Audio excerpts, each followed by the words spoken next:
Welcome back to OpenLine. We are talking movies. We have with us the film critic for the Nashville Scene, Jason Shawhan. Several calls, so we kind of set the table, and then we're going to go through some movies. Well, let's take some calls here. Let's go to Rob. Hello, Rob. Rob, are you there? All right, we'll come right back to Rob. Let's go to Corey. Hello, Corey. Hi. Go ahead. I was listening to you guys talk about the Rotten Tomato, and it's interesting to me how a lot of people will go see a movie or do whatever, and something as simple as like a good movie like, I don't know if you've watched it or not, Lady Bird. They had great 100 review on the Rotten Tomatoes. I was going to go watch that movie. I did go watch that movie, but as I was scrolling through, they only had one bad review, brought it down to like a B rating, and so many people took to Twitter and things of that nature, not to say mean things maybe, but to kind of maybe bash that guy to say, hey, you know, everybody said it's a good movie. What's your problem?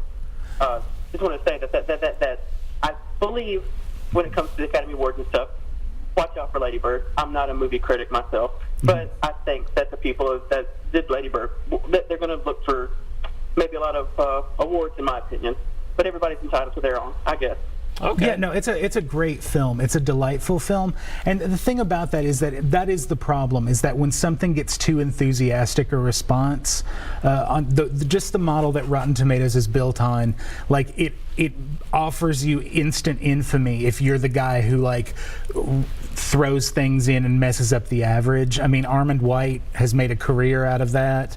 Cole Smithy is the guy who did that for Lady Bird, and it's just like, you know, some people are like that. Some people just have to, like, you know, ruin the stew for everybody else, and that's their business. And that's not to say that their opinion is illegitimate, but it's like, are you doing it because like you don't like the film and you feel that like this consensus is like doing a disservice to like dialoguing about things? And I totally get that, but also there's an instance where they're just doing it because like that movie doesn't deserve to have 100, and I'm going to be the person to bring it down.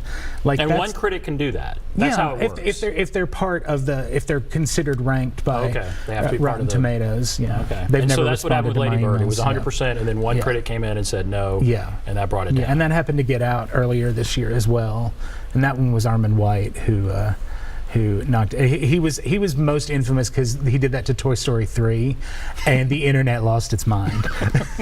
Okay, we'll talk more about Lady Bird. All right, thank you for that. Let's go to Mark. Hello, Mark. Yeah. Go ahead. Yeah, I was calling about that true story, chemtrails over Nashville, where your government sprays chemtrails, basically. That's like a conspiracy theory. Oh yeah, no, I mean it's you know, you're going to do what you're going to do. I don't know. Prince was talking about that before he died, so there might be something there, you know, but I don't know. I want to go back to Lady Bird, what that last caller. All right, let's talk about that movie. What are its prospects at the Academy Awards, and just, you know, where does it rank in the movies so far this year? It just sort of, it didn't come from nowhere. It played at a few festivals, but it's a talent. It's Greta Gerwig, who has been, you know, like paying her dues for the past decade. She's really smart. She's acted in a lot of films. This is her first solo directorial credit. She wrote it, she directed it. She's got some amazing parts in it. And it's really funny. It's really smart. Audiences dig it. I mean, people are going to see it. Like, it's got like a small advertising budget, but it's one of those where word of mouth has kept people going to see it. We're showing parts of it right there. Oh yeah. It's really about funny. a girl and the relationship with her mom. Yeah. It's the main character, Lady Bird, is played by Saoirse Ronan, who was Oscar nominated for Atonement, and her mom is Laurie Metcalf from Roseanne.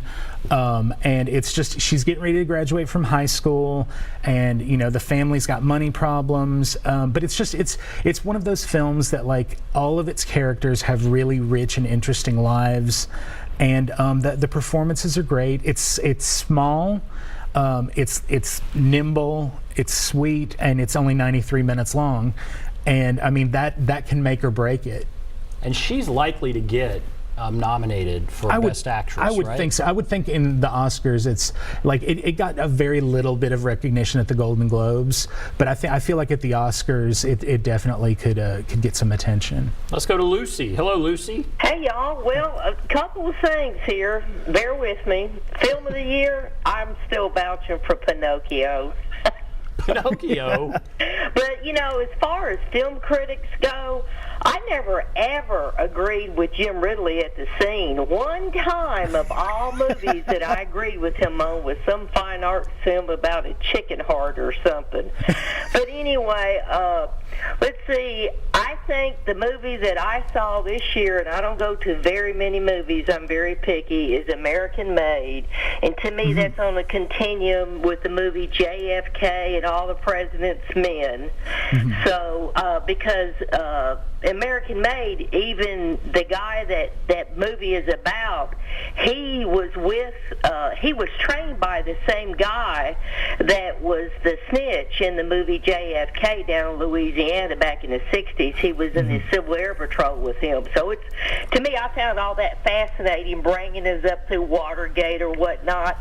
So I have been waiting for years to find out about if anybody was going to do anything about the J. Paul Getty story. So I'm going to see that one. And I am going to see my twin sister in my favorite person of all time, Forrest Gump's movie, The Post. Oh yeah, no, The Post? The Post is great. Okay, well, thanks, Lucy. Okay, go ahead. Yeah. But yeah, no, it's funny. Like American Made, one of Tom Cruise's best performances in years, and if you like the way that sort of like gets into parts of recent history that a lot of times gets left out, The Post is excellent for that as well. So American Made, I saw that. I liked that movie, and it was about a time in history, and it was supposed to be true, and it's about the how drugs got into the United States, and it was, Tom Cruise. Well, it was about how the CIA was running both ends of the story, right? And that's and that gets into Reagan and the Contras, and I mean, kind of it's astounding stuff. Yeah, and now I haven't heard that as a big Oscar movie.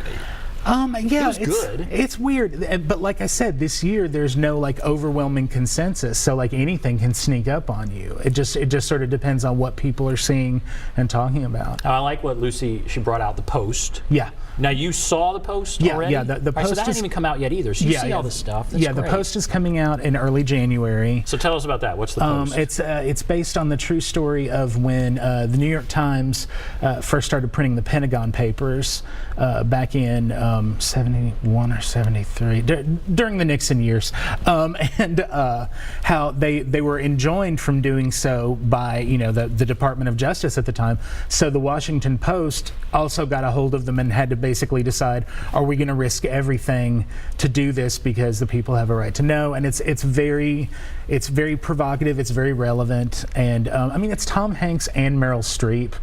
And they're both Steven Spielberg. Yeah, and Steven Spielberg, and they're all at the top of their game, and it's just exceptional. The one thing about it is that, like, I see it with a bunch of old school film critics, and like as soon as it's over, they're all just like, "Oh, remember when you could smoke in the newsroom?" And I'm like, "No, I don't remember that." But I appreciate it for you. It's kind of an ode to newspapers too. That world is changing. Yeah, it's gone. Oh, it's long sad. gone.